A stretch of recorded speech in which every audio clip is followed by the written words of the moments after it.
बकरी और भेड़िया। अनोखी दोस्ती की कहानी। एक छोटे से गांव में बकरियों और भेड़ियों की कहानी है। यह गांव एक सुंदर धरती की गोद में बसा हुआ था।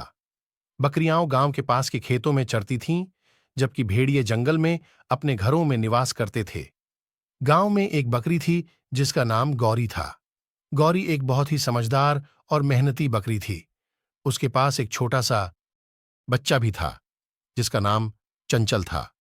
चंचल ने अपनी मां की ओर से बहुत कुछ सीखा था और उसे अपने सपनों को पूरा करने के लिए बहुत ही उत्साह था।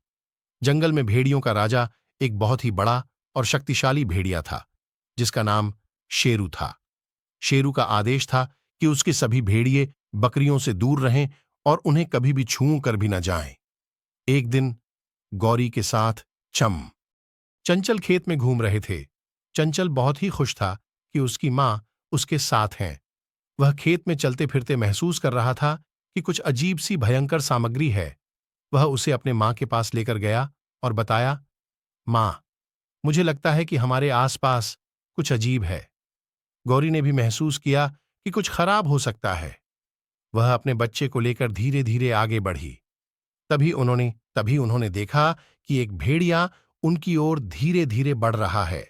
गौरी का दिल डर से भर गया, लेकिन वह अपने बच्चे के साथ अगरा नहीं हो सकती थी। उसने चंचल से कहा, चंचल, तुम जल्दी से घर चलो, मैं तुम्हारे पीछे हूं।